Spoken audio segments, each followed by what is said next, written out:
예, 오늘 본문이 욥기 여러분들 어떤 내용인지 사실 좀 교회를 어느 정도 다녔다라고 생각하시는 분들은 아마 대부분 욥기가 어떠한 내용인지 그 내용이 도대체 뭔지를 사실은 좀 잘 알 수 있을 거라고 저는 생각을 합니다. 여러분 욥기가 뭐에 대해서 이야기하고 있죠? 욥기가 이야기하고 있는 것이 뭘까요? 욥기의 그 주된 내용이 뭘까요? 아는데 대답들 안 하시는 거죠? 고난입니다. 고난. 그것도 욥의 입장에서 보면 이유를 알 수 없는 고난이에요. 이유 왜 이런 거지? 왜냐하면 욥기 시작 이렇게 하고 있잖아요. 욥기 1장 1절에 우스 땅에 욥이라는 사람이 살고 있었습니다. 그 사람은 흠이 없고 정직했고 하나님을 경외하고 악을 미워했습니다. 이렇게 성경은 시작을 해요. 욥기 딱 1장. 이처럼 욥은 흠이 없는 사람이었어요. 정직했습니다. 무엇보다도 하나님을 하나님을 두려워하고 온전히 잘 섬긴 사람이라는 거예요. 자, 그러면서 악을 멀리 했던 사람입니다. 그런데 그런 그에게 어느 날 고난이 찾아오죠. 고난이 도대체 이건 보통 사람이라면 감당할 수 없을 만큼의 고난이 찾아옵니다. 고난이 어떤 것들이 찾아왔죠? 첫 번째, 그의 재산을 모두 다 잃습니다. 재산이 다 없어져요. 그냥 조금 잃은 게 아닙니다. 내가 어느 정도 갖고 있고 내가 좀 어느 정도 내가 그래도 다 잃어도 먹고 살 만큼, 옛날에 뭐 부자는 망해서 3대가 산다고 근데 그만큼의 것들 내가 모아놓은 것이 아니에요. 다 없어집니다. 근데 욥의 재산이 어느 정도였을까요? 성경은 이렇게 이야기해요. 동방에 그 어떤 사람보다 재산이 많았다. 그 당시 성경이 기록하고 있는 그 동쪽에 있는 그 땅의 우스란 그 지역 모든 그 땅 유지예요.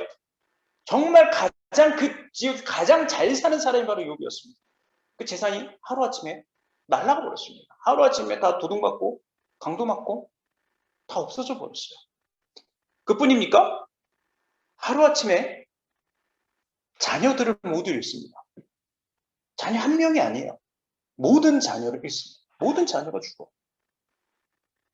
그리고 또 더 나아가서 자신의 깊은 병에 듭니다. 이유를 알 수 없는 병에 걸려요. 거기서 끝일까요? 욥을 위로해 주려고 친구들이 옵니다. 근데 그 친구들이 뭘 합니까? 욥을 비난하기 시작합니다. 욥을 위로해 준 것이 아니라 욥을 비난해요.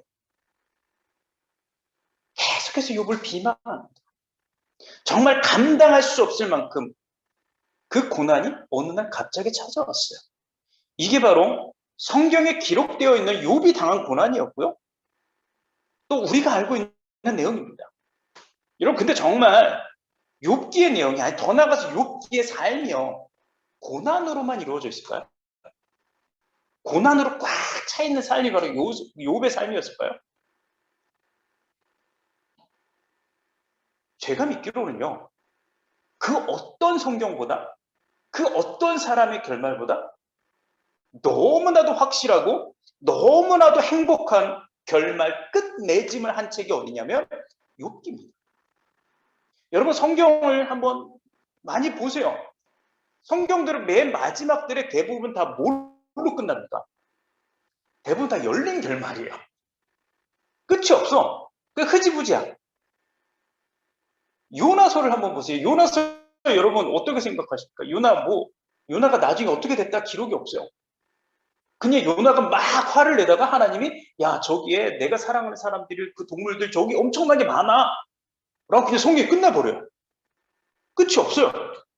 끝이 정말 흐지부지합니다. 뭐야 어떻게 하라는 거야 그래서.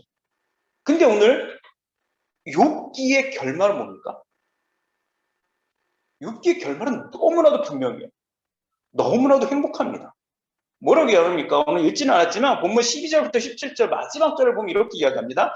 여호와께서 욥의 말년에 처음보다 더 큰 복을 주셔서 그는 14,000마리의 양과 6,000마리의 낙타와 황소 1,000결이와 당나귀 1,000마리를 소유하게 되었습니다. 그리고 욥은 7명의 아들과 3명의 딸을 낳았습니다. 온 땅에 욥의 딸같이 아름다운 사람은 없었고 욥은 그들에게도 아들과 같은 재산을 나눠주었습니다. 그 후에 욥은 140년을 더 살면서 4대까지 자손들을 보았습니다. 그리고 오래 살다가 그는 세상을 떠났습니다. 그러면 이게 욥기의 마지막 부분이에요. 결말이 바로 이렇습니다. 여러분, 사실 이것보다 더 좋은 결말이 있을까요? 사람 인생을 사는데 모든 고난으로 잃었던 재산을요, 2배로 다시 받습니다. 다 정확하게 2배로 받아요. 그리고 그 어느 누구보다도 아름다운 자녀들을 그냥 외모만 아름다운 것을 이야기한다고 생각하지 않습니다. 정말 훌륭한 자녀들을 낳았어요. 그리고 자신의 건강도 회복됩니다. 회복돼서 이 고난을 당하고 난 후에 140년을 더 삽니다. 오래 살죠. 이뿐입니까? 욥을 비난했던 그 사람들도요, 하나님은 말씀합니다. 야, 욥은 니네가 비난할 대상이 아니야. 야, 욥이 어떤 사람인지 알아? 니네 그 어리석음을 니네 대신해서 기도해줘야지만 내가 용서해줄 그런 위대한 사람이야. 하나님 그렇게 인정해 줍니다. 모든 것들을 바꾸어 버리십니다. 욥의 삶은 이유를 알 수 없는 고난을 비록 경험했지만 결국 모든 것을 회복하고 온전케 하시는 하나님을 완벽하게 경험한 삶이 바로 욥의 삶이었어요. 여러분, 우리도 살아가다 보면 사실 이유를 알 수 없는 고난을 종종 만날 수 있습니다. 누구나 다 만나게 돼요. 여러분, 딱 어제가 9월 11일, 9.11, 20년 딱 되는 해였어요. 어제 되는 날이었습니다. 여러분, 그 사람들이 대비를 했을까요? 알았을까요? 그런 고난이 나에게 찾아올 거라. 내 가족이, 내 친구가 그런 고난을 맞게 될 거라고 예상을 했을까요? 아무도 예상하지 못했어요. 하지만 20년 전 딱 그날 엄청난 고통을, 친구를 잃고 부상을 당하고 그 무너지는 그것들을 수많은 사람들이 그 고난을 겪어갔어요. 우리 이처럼 고난을 만났을 수가 있어요. 그래서 우리는 종종 생각합니다. 내가 그렇게 벌을 받거나 내가 그런 고난을 당해야만 크게 잘못한 것도 없는데 왜 내가 고난을 당해야 되지? 의심할 때가 있습니다. 여러분, 그러면 우리가 오늘날 이렇게 만나게 되는 고난은 뭐 성경에서 보면 욥기에서 보는 것처럼 사단이 그렇게 막 장난치는 걸까요? 우리가 너무 하나님 앞에서 신실하게 살아갔고 사단이 우리에게 시기해서 이런 고난이 찾아올까요? 물론 그럴 수도 있겠죠. 하지만 그렇지 않을 가능성이 훨씬 더 큽니다. 그리고 끝내는 내가 왜 나에게 이런 고난이 찾아왔는지 알지 못하고 그냥 지나갈 수도 있어요. 그리고 제 생각에는요, 왜 우리에게 그런 고난이 찾아온지 그 이유를 찾을 필요는 그건 별로 중요하지 않다고 생각합니다. 정말 중요한 건 뭐냐면 내가 그 고난이 찾아왔을 때 그것을 어떻게 극복해 나가야 되는 것인지를 그 방법을 찾는 것이 훨씬 더 중요하다는 거예요. 여러분, 사실 우리는 이 욥기를 통해서 그동안 우리의 고난이 어디서 오는지에 대해서만 관심을 가졌어요. 우리 욥기를 읽다 보면 얘 욥이 고난이 이래서 받았구나. 사단의 시기 때문에 하나님 앞에서 이렇게 신실하지라고 우린 사실 그 부분에만 너무 어쩌면 관심을 가졌었는지 모르겠습니다. 근데 여러분, 욥기를 아무리 뒤져보세요. 고난이 왜 시작했는지 그 이유를 우리에게 알려주진 않습니다. 오히려 욥기는 우리에게 무엇을 가르쳐줍니까? 이 고난을 어떻게 이겨낼 수 있었어? 욥은 어떻게 이 고난을 헤쳐나갈 수 있었지? 라는 것을 우리에게 알려주고 있다라. 여러분, 그렇기 때문에 오늘 우리는요, 이 욥기를 통해서 그냥 고난이 왜 우리에게 찾아오는지 그 이유를 찾는 것이 아니라 우리가 어떠한 모양으로라도 왠지도 모를 그 고난이 우리에게 만약 찾아온다면 그때 우리는 어떻게 극복해야 할지 이 방법을 우리가 기억하고 배워야 한다는 거예요. 여러분, 그러면 우리는 오늘 이 욥기를 통해서 먼저 이 욥이 어떻게 그 고난을 헤쳐나갈 수 있었을까요? 첫 번째로는 하나님의 계획이 우리의 삶에 포함되어 있다는 것들을 욥은 믿었다라는 거예요. 그걸 깨달았다라는 겁니다. 여러분, 2절하고 3절을 보세요. 이렇게 이야기합니다. 주께서는 무슨 일이든지 하실 수 있기 때문에 아무도 주님의 뜻을 방해할 수 없는 줄 압니다. 무식한 말로 내 뜻을 가리는 자가 누구냐라고 하나님 물으셨죠. 정말 저는 알지도 못하면서 말하고 깨닫지도 못하는 일들을 아는 채 했습니다라고 이야기해요. 여러분, 욥은 의로운 사람이었다고 성경은 이야기합니다. 의로운 사람이에요. 그는 하나님 앞에서 어떤 잘못도 하지 않으려고 노력했던 사람이에요. 그렇기 때문에 그는 친구들이 자기에게 와서 네가 이렇게 고난당하는 거 네가 알지 못한 그 죄를 네가 너도 모르게 졌기 때문에 그래서 벌을 받고 있는 거야 라는 이야기를 합니다. 그는 인정할 수 없었어요. 왠지 아세요? 난 다 알고 있어. 난 뭐가 죄고 뭐가 죄가 아닌지 난 다 알고 있다니까. 그래서 난 분명히 죄를 지지 않았어. 하지만 그가 고난의 끝에서 하나님을 만납니다. 나는 아니야, 난 의로운 사람이야, 난 아무 잘못 없어라고 외치던 그가 마지막에 그는 하나님을 만났거든. 그리고 하나님을 만났을 때 그는 깨닫는 것이 한 가지가 있습니다. 뭐냐면 세상의 모든 것들을 하나님의 계획으로, 하나님의 능력으로, 하나님의 일하심으로 움직이고 있다는 사실을 이는 깨닫게 돼요. 그리고 그 모든 계획 안에 내 삶 역시도, 내 이 지금의 순간 역시도 포함되어 있다는 것을 깨닫게 됩니다. 즉, 내가 당한 고난이 너무나 크고 고통스러워 보여도 이건 결국 하나님의 계획과 그분의 일하심 속에 다 포함되어 있었던 하나의 사건이었을 뿐이다라는 거예요. 그리고 이걸 조금 더 긍정적으로 바라본다면 하나님은 결국 우리가 어떠한 고난을 당하든지 어떠한 상황 가운데 있다든지 다 알고 있고 그것을 통해서도 하나님은 계속해서 일하고 계시다라는 것을 이는 깨닫게 됐다라는 거예요. 여러분, 우리가 고난이란 것이 우리에게 딱 다가오면 우리가 왜 힘들어하는지 아십니까? 어떠한 모양의 고난, 어떠한 고난이 찾아와도요, 그건 마치 우리 모든 것을 다 끝내버릴 것 같고 그 고난은 결코 끝날 것처럼 보이지 않기 때문에 무서운 거야. 이게 우리가 언제 끝날 거야 라는 것이 딱 정해져 있으면 사실 우리는 그때까지만 참자, 버텨보자라고 할 수 있어요. 근데 사실 고난이 그렇게 찾아옵니까? 어려운 일들이 우리에게 그렇게 다가옵니까? 지금 코로나 상황인데 이게 며칠날 끝날 겁니다. 그럼 우린 그때까지 버틸 수 있어요. 근데 지금 우리가 왜 이걸 힘들어합니까? 끝을 알 수 없으니까요. 이게 도대체 언제 끝날지 알 수가 없어요. 그러니까 우리는 더 힘들어하는 거예요. 더 고통스러워하는 겁니다. 근데 우리가 이 욥기를 통해서, 욥을 통해서 깨닫고 배울 수 있는 것은요, 우리가 당하는 이 고난이 나만 알고 있고 나만 당하고 있고 나에게만 끝이 없어 보이는 것이 아니다라는, 하나님이 알고 계시고 하나님이 지켜보고 있고 하나님께서 당신의 계획으로 지금 이 시간에도 계속해서 우리를 이끌어가고 계신다는 거예요. 즉 나만 이 끝없는 고통 속에 살고 있는 것이 아니라, 아니, 하나님 다 지금 그 고통 가운데 나와 함께 내 모든 것을 지켜보고 그 가운데서도 그 길을 찾기 위해서 하나님은 지금도 나를 위해서 이끌어가고 계시다라는 거죠. 그렇기 때문에 우리는 어떠한 모양의 고난이 찾아온다 할지라도요, 우리는 기억하고 있어야 됩니다. 하나님께서 지금 나를 바라보고 있다고요. 하나님 지금 나를 바라보고 있어요. 그리고 하나님의 계획 안에서 내 삶의 모든 부분이 포함되어 있어요. 하나님이 이 땅에 모든 계획을 다 세워놓고 계세요. 하나님이 창조부터 세상에 주님 다시 오실 그날까지 모든 것들을 다 창조하고 그 계획을 놓고 계시는데 그 가운데 내 삶도, 여러분의 삶도 그 계획 안에 다 포함되어 있다는 거예요. 이 말은 곧 하나님의 계획을 이 땅에서 이루기 위해서 나의 삶, 나의 모든 것을 지금 필요로 하고 계신다라는 거예요. 그래서 고난이 어떤 어려움이 찾아와도요, 나는 흔들리지 않고 낙심하지 않을 수 있는 거거든요. 하나님이 이런 나를 알고 계셔. 하나님이 이런 나를 하나님의 계획 속에 포함시켜놨어요. 그럼 그 계획을 위해서 하나님 반드시 나를 건져내 주실 거야. 하나님 나에게 반드시 길을 열어주셔. 내가 그 사실을 욥처럼 믿고 기다리고 기억하고 있어야 된다는 거예요. 그렇기 때문에 우리는 그 하나님을 그렇게 그렇게 견뎌냈을 때 하나님 우리의 삶을 책임져 주실 것이라는 그 믿음을 우리는 오늘 깨닫고 있어야 된다는 거예요. 그리고 두 번째는요, 우리가 그 고난이 찾아와도 우리가 이겨낼 수 있는 방법은 하나님의 말씀은 우리의 삶의 현실이 된다는 것들을 기억하고 있어야 된다는 거예요. 4절하고 5절 보면 이렇게 이야기합니다. 주님께서 들어라, 내가 너에게 말하겠다. 내게 묻겠으니 너는 대답하라 라고 하셨죠. 주님에 대해서 이제 나는 그동안 귀로만 들었습니다.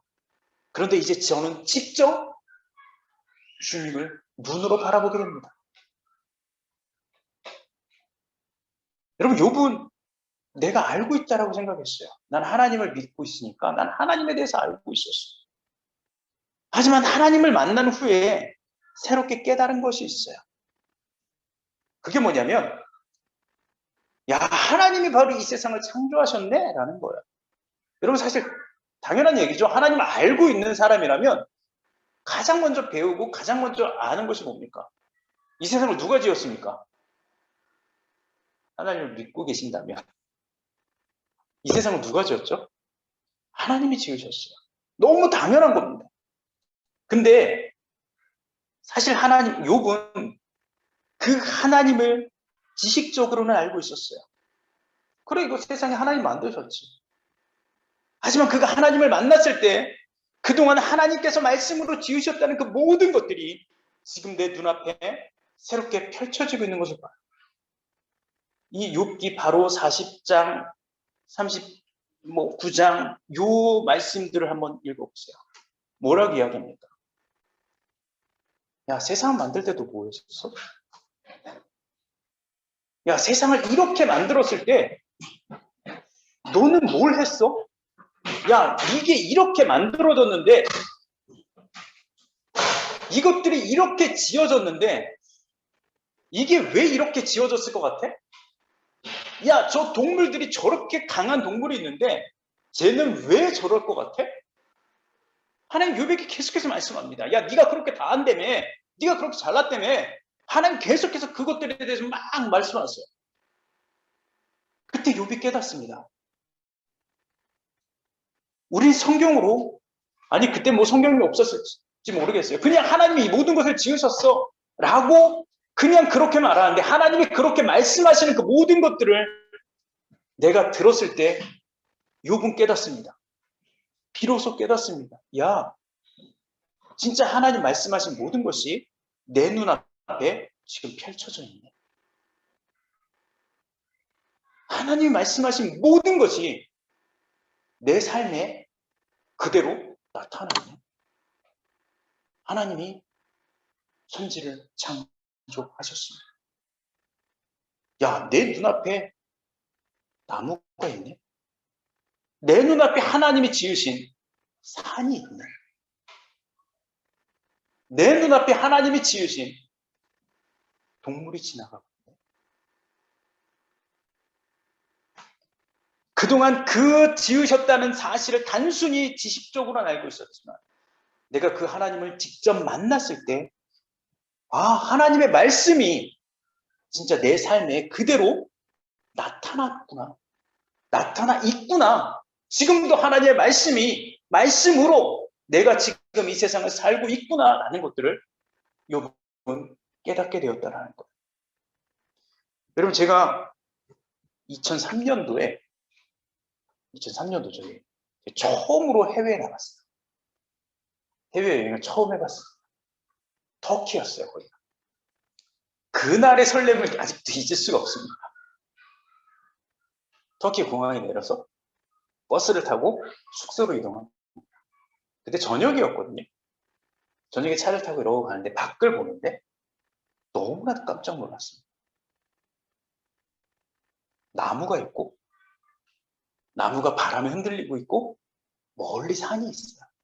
산에 수없이 많은 나무들이 빽빽하게 자리 잡고 있더라고요. 차가 도시로 들어갑니다. 저녁 시간이었어요. 아파트들의 저녁 불빛이 하나 둘씩 들어오기 시작해요. 그 안에 사람들이 움직이고 있어요. 왜 놀랐을까요? 하나님이 여기도 일하고 계시네. 하나님이 여기서도 계셨네. 이 사실을 깨달았습니다. 너무 바보 같은 거 아닙니까? 저 그때 전도사였어요. 하나님은 세상 어느 곳에 계십니다. 설교도 했고요. 알고 있었어요. 근데 내가 처음으로 해외 나가서 나무를 보고 산을 보고 그곳에 살고 있는 사람들을 봤을 때 비로소 깨닫게 됩니다. 진짜로 하나님이 여기도 계셨네. 진짜로 하나님이 여기도 일하고 계셨네. 그 사실을 깨닫게 됐어요. 여러분 이런 경험 있으십니까? 알고 있었던 것이 확인되어지는 순간. 그냥 알고 있었던 것이 깨달아졌던 그 순간. 욥은요, 그가 하나님을 만났을 때 비로소 머릿속의 지식이 아니라 실제로 그 하나님께서 하셨던 모든 말씀을 내 눈으로 볼 수 있고 살아가고 있는 모든 그 순간 자체였다라는 것을 깨닫게 되었다라는 거예요. 여러분, 하나님 지금도 우리에게 말씀하고 계세요. 그리고 그 말씀은 우리의 삶과 전혀 상관없는 말씀이 아니다라는 거예요. 우리를 사랑한다고 하시고 위로한다고 힘을 주신다고 우리를 인도하신다라고 이야기하는 그 모든 말씀은 그냥 우리가 그냥 마음의 평안만 얻으라고 그냥 그렇게 던져주는 말씀이 아니라 진짜 우리의 삶 가운데서 그렇게 우리에게 일들을 해결해 주시는 말씀으로 하나님 그렇게 일하고 계시다라는 거예요. 하나님 그걸 계속해서 말씀으로 그리고 또 그걸 우리에게 경험할 수 있게 계속해서 들려주고 계시다라는 거예요. 제가 우연히 한 다큐멘터리를 봤어요. 한국 아이들을 3명이나 입양을 했어요. 자기 자녀가 2이나 있고 그 다음에 베트남 아이를 하나 입양하고 한국 아이를 3명을 더 입양을 한 거예요. 그 미국 부모입니다. 물론 지금 그 아이들이 다 커서 결혼도 하고 다 이제 어른이 됐어요. 근데 그 아이들이 어렸을 적에 유치원이나 학교에 가면 종종 생김새가 달라서 아이들에게 놀림을 당하고 우리를 어떻게 할까? 저는 그냥 좀 물론 뭐 미국인 엄마이기 때문에 조금 다를 수 있겠죠. 근데 난 과연 어떻게 할 수 있을까를 고민을 하는데 그 엄마는 모든 자기가 알고 있는 한국 그 전통 그런 달 전통 이런 것들을 물건들을 다 가지고 옵니다. 다 사요. 다 구해와요. 그리고 그것들을 가지고 학교나 유치원을 찾아갑니다. 그래서 그 아이들에게 한국에 대해서 이야기하고 한국의 문화에 대해서 알려주고 그 어린 아이들 그렇게 직접 보여주고 알려주면서 한국 문화에 대해서 알려주고 그 미국의 아이들에게 자기의 아이들이 한국에서 입양 온 아이들이 틀린 게 아니라 그냥 다른 데서 온 아이들 뿐이야. 이 아이들도 이런 문화권에서 살다가 온 아이들이고 너희랑 조금 더 다를 것이 없어라고 그렇게 이해시켜주고 확인시켜주는 작업을 계속해서 했대요. 그랬더니 이 아이들이 처음엔 그렇게 다르다고 놀리던 아이들이 더 이상 놀리지 않고 같이 이해하려고 하고 같이 어울려주고 같이 생활해주는 일들이 그 안에서 벌어졌더라고요. 정말 그 이야기를 보는데 눈물이 나더라고요. 그 미국인 엄마가 얼만큼 자기 아이들을 정말 이해시키고 사랑으로 보듬어주고 정말로 알려주고 일부러 젓가락질도 알려주더라고요. 일부러 젓가락질도 한국에 가서 배워와요. 그리고 아이들에게 이게 한국의 맛이야 라는 것을 알려주기 위해서 한국에 진짜 식당에 가서 불고기 그 조리법도 배워왔더라고요. 이건 우리 아이들은 한국 아이들이니까 한국 음식을 먹어야 돼.